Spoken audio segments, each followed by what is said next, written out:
Okay, so what we're going to do today is really just take a fresh look at imposter syndrome and what it means to be authentic, what it means when we say the real me. And this is something that I wanted to talk about because, well, a couple of reasons. One is I used to have a lot of imposter syndrome, but really the main reason that I want to talk about this is because my understanding of this has shifted so much the last month or two. That the way that I see imposter syndrome now is and being authentic is just so incredibly different from how I saw it a few months ago. So I thought, well, let's just share this perspective because it's been really helping me and the clients that I work with. So we'll talk about imposter syndrome, we'll talk about being authentic, and we're going to talk about the solutions to the struggle with feeling like a fraud, feeling like a fake, and the lack of confidence and the worry and the anxiety that comes with it.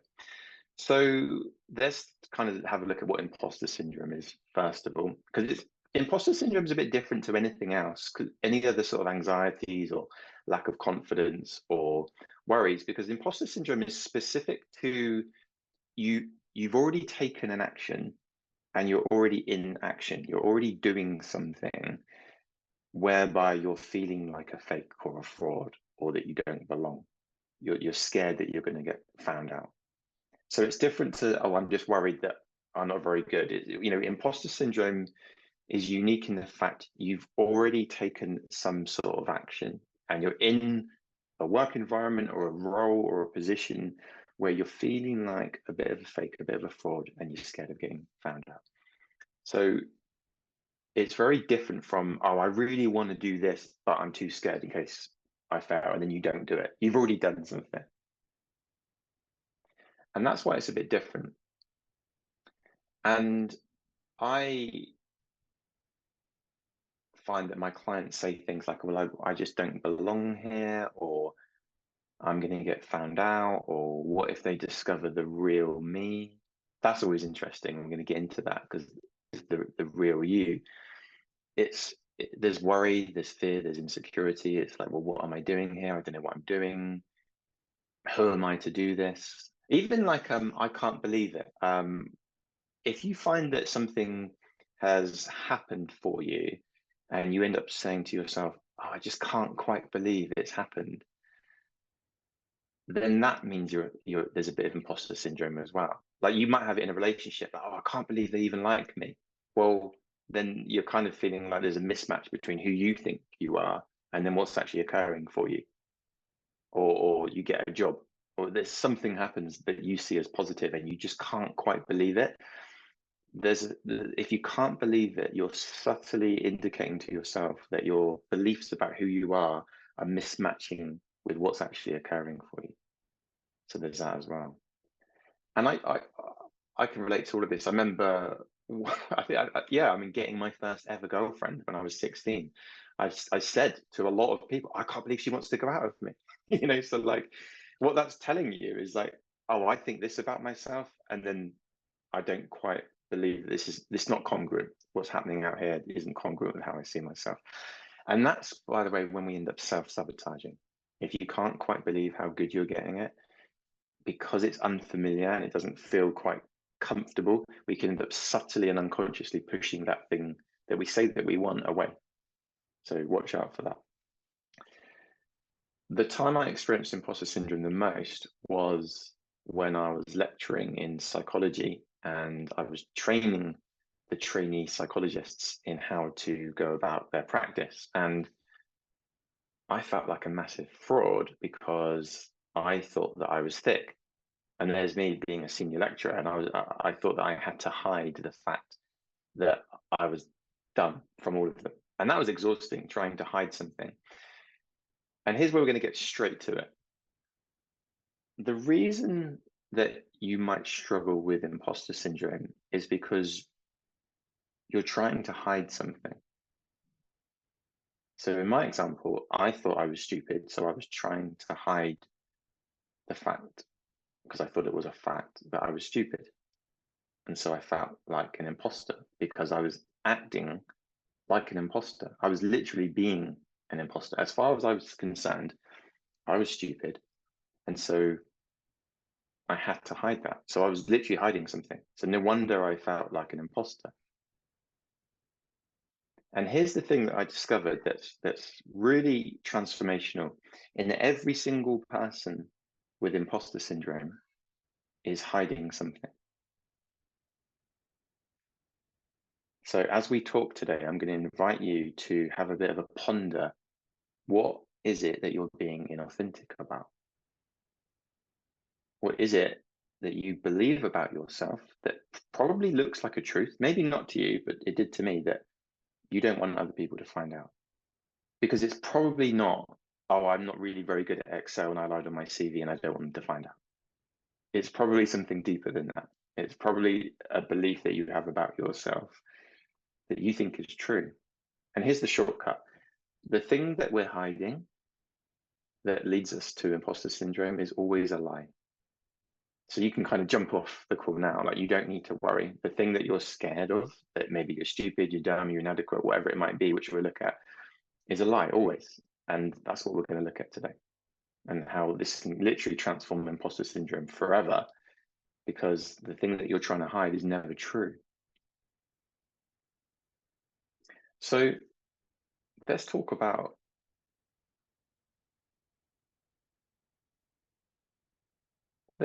what it might be that you're hiding. So what happens is we get into a position where the circumstances are something that is triggering a belief about ourselves.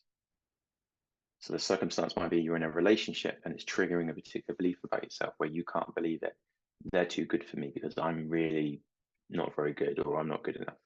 Or you're in a job and you're waiting to get found out because you're inadequate, you're not really who they think you are. That belief that you have about yourself is an idea of who you are.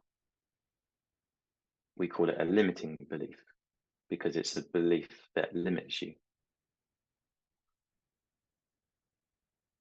And it is never true. So in a way, you're believing a lie. It was never true that I was stupid. It's never true that someone's inadequate. I've never met a human being that's not good enough.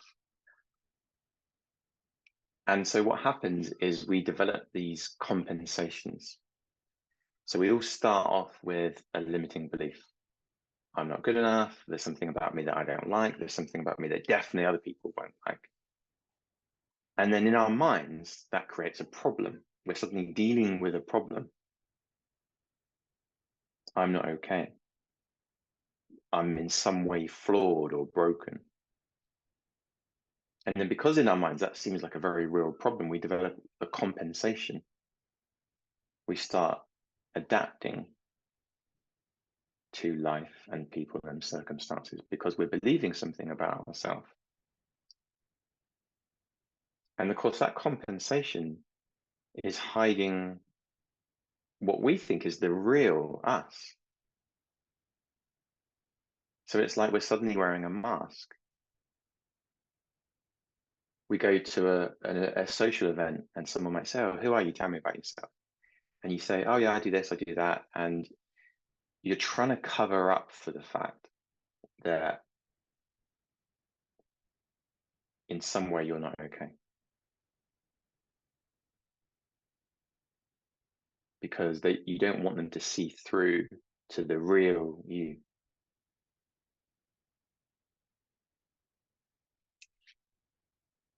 And it's like, that's a compensation.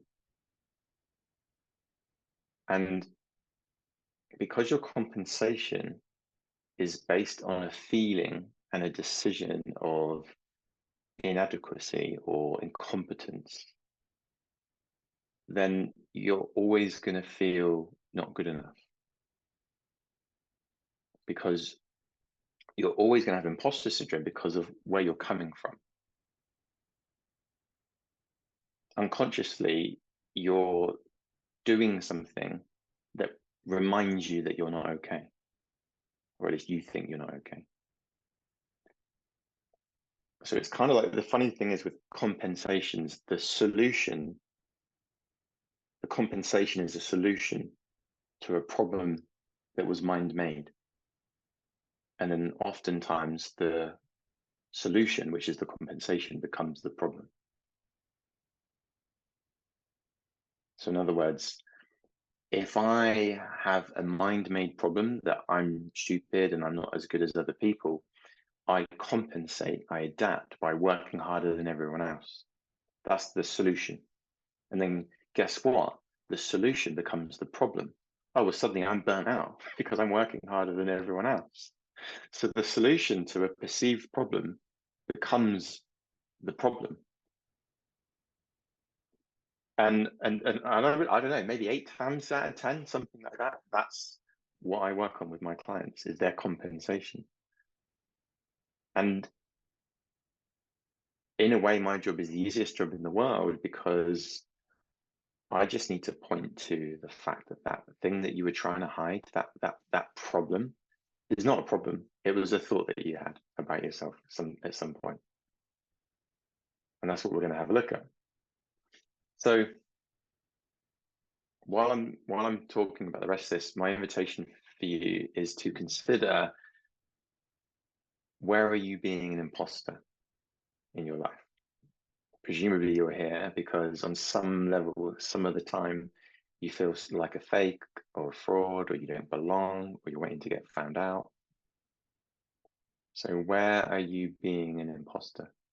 What are you scared or worried that people will find out about you? What do you wake up thinking, oh, I hope they don't find out about this about me?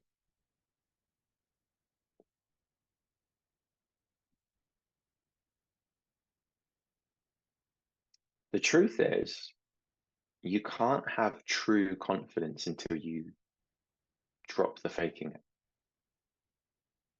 If you keep faking it, if you keep trying to hide something, you can't have true confidence, because you are being a fake, literally. So of course you feel like a fake because you're being one. And this is the funny thing about imposter syndrome. I remember when it clicked me, everyone that has imposter syndrome is being an imposter. That's why these tools and techniques for imposter syndrome don't work, because they never get to the root cause, or you're hiding something. You don't, and this is the good news. You don't need to hide something that's not true. And then people say, but what if it is true? What if I'm the one that's not good enough? What if I really am stupid? We'll get to that. But it's not. One of the things where we get caught up in this is we tie up our level of skill with our self-worth or our self-esteem or who we think we are. Like we might say, oh, well, I'm not very good at this, so that means I'm not good enough, or I'm worthless, or in some way inadequate. But since when has your skill level at being able to do something have anything to do with who you are and your self-worth? My kids are the best teachers I have, honestly. They really are. They're 2 and 4 currently, and they have no thinking about their self-worth. It's just not in their awareness. Like whenever they try to do something, whether it's build a sandcastle like today, we're at the beach this morning, or build a Lego block and they can't do it, there's no problem there.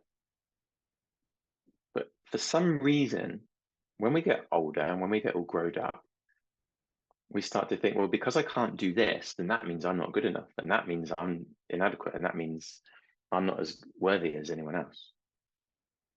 No, I'm not very good at playing snooker. That doesn't mean anything about who I am. It means I'm not very good at playing snooker. But here's the thing. If you want to get good at this thing, do it and repeat. There's a cycle where if you tend to enjoy something, you tend to do it more. The more you do something, the better you tend to get at it. The better you tend to get at it, the more you tend to enjoy it. And if you don't enjoy it, why would you do it? And we really so much of the time collapse our skill level with who we think we are, as if they're married, and they're really not. They're completely different things. But we get scared of failing because we get scared that that means that then I'm a failure. Well, that's never true either. How can a human being be a failure? I mean, you can fail at things, like you can fail at exams and driving tests and things like that. That doesn't mean anything about you, who you are.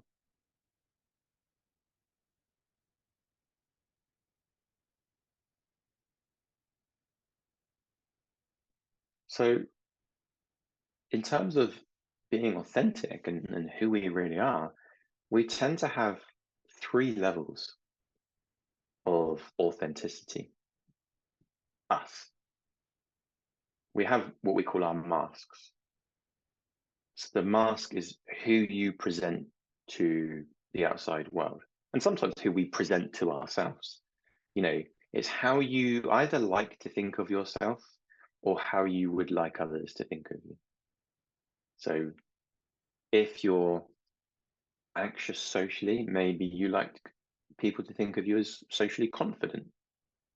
I remember being at an event once, and most people were kind of coming into this event and just saying hi to certain people that were in their immediate area and maybe go into a little group and chat and things. And I remember this event one time, this guy came in and he specifically went up to every single person and with a very strong handshake and a loud voice, he said, "Hi, my name's," I can't remember his name, let's say Ben. It wasn't Ben, but let's say Ben. "Hi, my name's Ben." And he went around to everyone. I thought, wow, that really struck me. It just seemed odd. And he went home early. And because I was volunteering at the time on the event, I asked the facilitator, why did they go home early? And he said, because they were socially anxious. And I was like, wow. So that really was an overcompensation then. So that was the mask that he came in with. He came in with the mask of, I'm super confident. I'm going to go up to everyone. And we all have a mask at times. Maybe it doesn't come on all the time. Maybe it's just with certain people in certain situations. But the mask is how we want people to think of us or how we want to think of ourselves. But here's the thing, the mask is the compensation. The mask is the compensation for what we're scared is true about us, or what we're scared other people might discover about us or find out about us. If you have a fear of being criticized or judged, then the mask is what you do to try and hide that judgment and that criticism.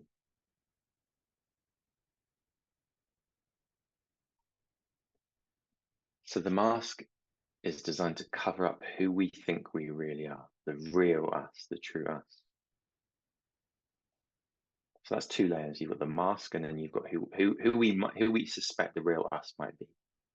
That we're in some way flawed as a human being. And the good news is that the third layer of who we really are is the real us, the true us, the natural us that came before we developed a personality that's beyond our psychology. It is the you that you were before your conditioning, before you got taught to have certain cultural beliefs and habits and ways of being in the world. It's the you before you were programmed by your parents or caregivers or by school. The real you is the natural you, the one that you were before you were trained to think differently.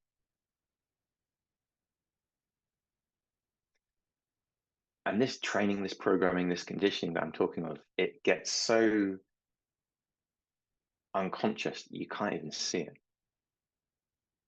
The true you, the natural you, is always there. I'll give you an example about conditioning. It's a funny example, but it comes to mind, so I'm going to share it. My little girl, for the last 6 months, every time she cleans her teeth, she goes up to the sink, which she can't reach, by the way. So if the sink's about this high on her, and she goes up to the sink and she goes this, she does this. She blows a raspberry, basically, because she's seen that when we clean our teeth, we spit out in the sink, and of course she goes, like, you know, she doesn't know why she's doing it. She just goes up to the sink, she goes, she's not spitting out any toothpaste. She's got no idea why she's doing it. And one day, either she's going to realize what's going on, or someone will say to her, "Why do you go up to the sink and blow a raspberry out?" And she'll be like, "I don't know," because she won't remember that she learned to do that. Now, this is a really silly example, so forget the example, but consider that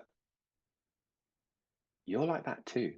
There's a whole bunch of things that you do in your psychology and your thinking that you don't even know that you do. And you certainly don't know why you do them. I gave a silly example because it popped into my mind, but there's a lot of other examples that get us stuck, that get us in trouble, that get us caught up. And we don't even know we're doing it because they're unconscious, because we've been trained and conditioned and programmed to think a certain way. But the true you, the real you, who you are at your core, is who you've always been, the natural you. It's the most real and authentic you that you've always been and you will always be. The real you doesn't have any ideas or thoughts or beliefs about themselves. It's just always been there. Another example comes to mind, and it's my kids are such good teachers, particularly in this field. My son's going to be starting school in September, and I said to him, he's at preschool at the moment. I said to him, you're going to be starting a bigger school soon. You're going to be a big boy. And he suddenly looked really sad. And I said to him, "Oh, what's up, mate? Are you scared about going to school?" And he said, "No, no." And I said, "So what's wrong? Why are you looking so sad?" And he said, "Because you said I'm going to be a big boy." And I said, "Don't you want to be a big boy?" And he said, and I'll never forget this, "I just want to be me." He thought that he was going to change into a different person. And in that moment, I saw that we've always been us. There's a you that you've always been. And that you is the most real, true you, your natural self, your authentic self. It's the you that you'd be if you were born to a different family, if you were picked up at birth and switched without anyone knowing, and you were born in a different country with different cultural experiences and different parents and siblings. There's a you that you'd still be.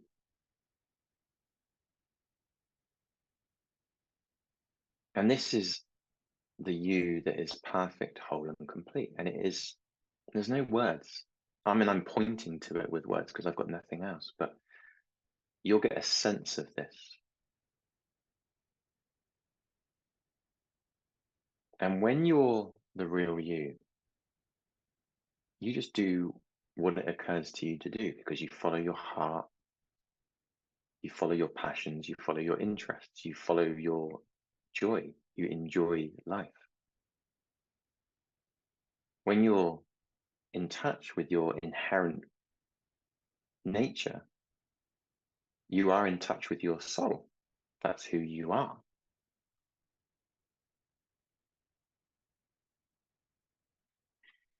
And when you're in that space, there is a flow. We might call it flow state. We might call it the zone. We might call it beingness. That's the word that comes to me. When we're in that space, we're full up with spirit, with life, with aliveness. And when you're in that space, there's no concerns about being an imposter or a faker or a fraud, because we're in our deepest nature, which is inherent and innate. There's no getting away from it. The only thing that can look make it seem that we can't access it is a thought. Sometimes you can't see the sun, you can't feel the sun, but it's there. It's not gone anywhere. Who you are never goes anywhere. You'll get thought in the way, and you'll project your thought onto consciousness, and you won't necessarily see or feel that inherent nature, but it's always there. And when you're plugged into that, you have your natural innate wisdom and real-time intelligence where you can just respond to whatever shows up. When you're in that place, there is no worries, there is no concerns, there is no fears, because you're present. You are in the space of the observer, of the watcher, of the consciousness of life, the formless energy of just being. And there's freedom, and freedom is natural and inherent. We just create limitations with the power of thought, and we don't see that it's thought. In fact, the only time thought is ever a problem is when it doesn't look like thought.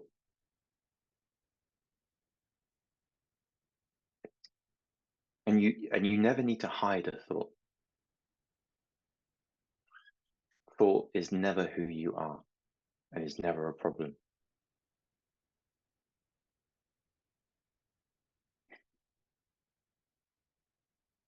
So the solution is to be present, to touch who you really are. The solution is to stop faking it, because what are you trying to hide? There's no need for a mask when you realize that the thing that you believed about yourself was a lie, because it's not who you are. I mean, the psychology of it is basically something happens that causes us some hurt or stress, or doesn't just go the way we want it to go. And then we make that mean something about ourselves, and we get a fixed identity. We create what we think of as a personality. Oh, well, I'm just this. And then we fix it in our mindset that that's who we are, and we forget our true inherent nature, that we are just being.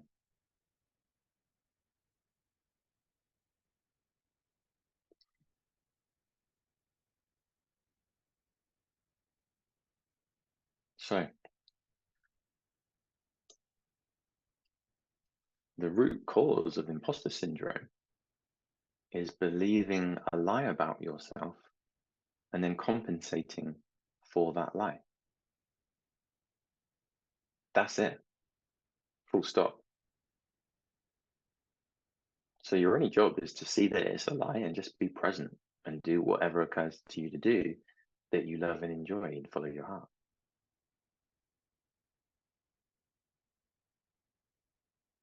And the only thing that would get in the way of that is a thought that you don't see as a thought. Because if you did, it wouldn't bother you.